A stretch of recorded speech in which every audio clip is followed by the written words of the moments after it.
Good day everyone. Ang i-report ko po ngayon is tungkol sa SolarWinds supply chain attack noong 2020. Ito yung malaking cyber attack na ginawa ng Russia-backed hackers kung saan naapektuhan pati US government agencies.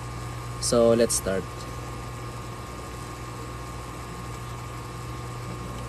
Quick introduction muna. Yung SolarWinds incident na i-report ko is isa sa pinakamalaking cyber attacks in history. Grabe yung impact niya kasi hindi lang private companies ang tinamaan, pati mismong US government agencies.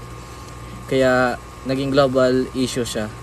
At hanggang ngayon ginagamit siya as example kung gaano kaimportante ang cybersecurity, lalo na sa mga organizations na umaasa sa trusted software.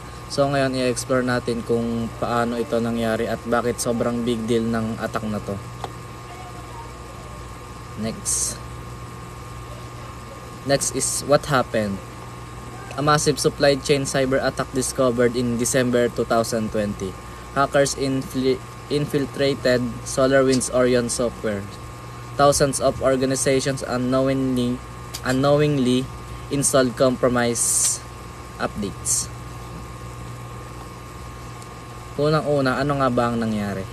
Noong 2020, na-discover na may massive cyber attack na tumama sa SolarWinds, isang IT company. Na-infect nila yung software update ng SolarWinds, kaya yung mga agencies at companies na nag-install unknowingly na hack na pala sila. Thousands of organizations yung tinamaan. Next is background of SolarWinds. US-based company providing IT monitoring tools. Orion platform used by government and private sectors. Targeted because of its wide access and high-level privilege. So, konting background lang. Ang SolarWinds ay US-based company na gumagawa ng monitoring tools para sa networks. Yung Orion software nila ginagamit ng government at big companies. Kaya sila naging target kasi pag nakuha mo yung access nila automatic, maraming makaka-access ng system. Next, how the attack started. Hackers inserted malicious code into Orion updates. User installed the update, giving attackers backdoor access. Attack remained undetected for months. Paano nagsimula yung attack? Nag-insert yung attackers ng malicious code sa Orion updates. Normal update lang yung itsura niya kaya walang nagduda. Pero once i-install mo, may backdoor na agad yung hackers at nakakapasok na sila sa system nang hindi napapansin. Next, who was behind the attack? Ito na. Sino daw yung umatak, ganun. Link to Russia back group APT29 or COSIBER, known for advanced cyber espionage operation. Goal, long-term access to sensitive system. Ayon sa investigation, ang may gawa nito ay yung Russian-backed group na tinatawag na APT29 o COSIBER. Sila yung kilala sa mga advanced na espionage operations. Hindi nila goal ang magsira ng system. Ang habol nila is long-term access at pagnanakaw ng sensitive data. Next. What did the malware do? Created a hidden backdoor or sunburst, allowed remote control of infected systems, let attackers steal data and move across network unnoticed. Yung malware na tinatawag na sunburst, naglalagay siya ng hidden backdoor sa mga infected na computers. Kaya nila ma-remote control yung system, mag-steal ng files or gumalaw sa network nang hindi na may message o nag-a-alert. Para siyang silent intruder siya. Next is impact on US agencies. US Treasury, Commerce, DHS and other federal agencies affected. Sensitive emails and internal communications considered one of the largest government breaches in the US history.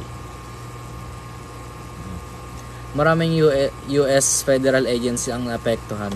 Kasama na yung Treasury, Commerce at Department of Homeland Security. Nakabasa sila ng emails, nakapag-access ng internal files and hindi ito na-detect agad. Considered siya as one of the biggest government breaches in US history. Next is global impact. More than 18,000 organizations downloaded the infected update. Affected private companies like Microsoft, FireEye, etc. highlighted risk of supply chain vulnerabilities worldwide.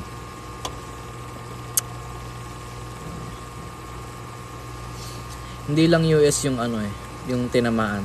More than 18,000 organizations worldwide ang naka-download ng infected update, pati big companies tulad ng mga Microsoft, FireEye affected. So naging worldwide wake-up call siya tungkol sa supply chain security. Next is response and investigation. FireEye first discovered unusual activity. Government launched immediate cybersecurity review. SolarWinds reseal patches and security updates. Increase focus on supply chain monitoring. Ang una nakadetect na nito ay FireEye kasi may napansin sila unusual activity na sa system nila. After nun, nagkaroon ng major government investigation, naglabas ng patches ng ang SolarWinds at nagrework sila ng security nila. Mas naging strict din yung monitoring ng software supply chain nila. Next is lesson learned. Next. Lesson learned. Supply chain attacks can bypass strong security.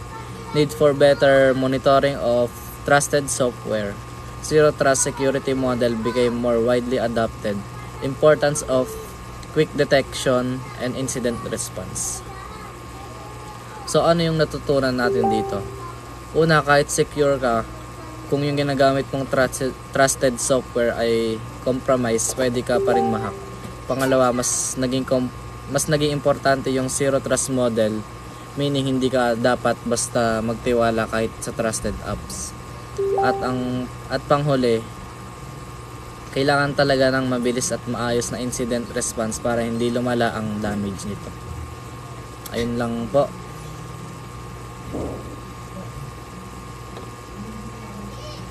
Thank you.